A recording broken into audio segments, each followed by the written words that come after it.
Връщаме се отново при Яна. Да видим, дават ми сигнал, че вече имаме готовност да похапваме козунак. Дали е така, ще питаме Яна Чинкова. Яна. Здравейте отново! Нашия козунак вече е почти готов. След малко ще го извадим от фурната. Даже бих казала, всеки момент ще го извадим от фурната. Всеки момент, да, още малко. Много хубаво бухна, пък направо не мога да ви опиша как мирише. Миризмата е страхотна. Да. Виж как леко се запекоха.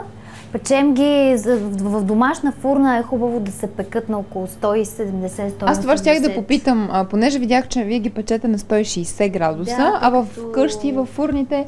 Да, ами тази е по-силна. Хубаво е по принцип да се пекат, нали, на леко по-ниска температура, за да не загарят отгоре.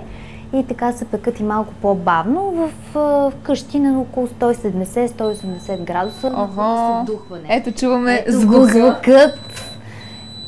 И разнесе се още по-хубав аромат. Много на лимон. И нашия козунак вече е готов.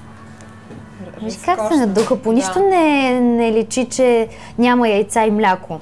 Да. Нали така? В смисъл изглежда... Единственото, което го отличава е, че не е намазан с яйце, защото не ползваме животински продукти. Но въпреки това изглежда много добре. Така си абсолютно натурален. Поръсен леко с кафява захар. Страхотно. Венци, внимавай, че много пари. Венци е специалист по козунаците. Вече, и не само. Вече тук всеки ден. А тази миризма от портокаловите и лимоновите корички ли се разнася така толкова хубаво? Главно, нищо по-хубаво от пресните продукти.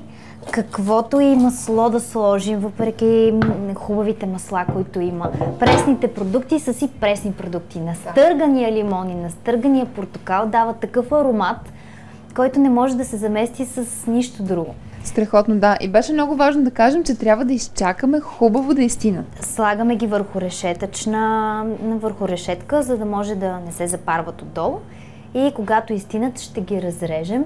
Ще имате още малко търпение, за да наистина да видим крайния резултат, да ти покажа, че е възможно да се направи козунак без мляко и яйца.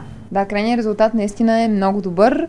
Надявам се да сме били полезни за всички зрители и всеки, който сега все още не е започнал да прави козунак, да бладисва яйца, му пожелаваме приятно бладисване на яйцата и приятно месене на козунаци, ако не пък в събота имат възможност също. За нетърпеливите тези веган козунаци са чудесна алтернатива, ако не могат да издържат до събота да не хапнат нищо. Всъщност, да, те могат да седат и сега, по време на пост. Още днес, защото са абсолютно постни.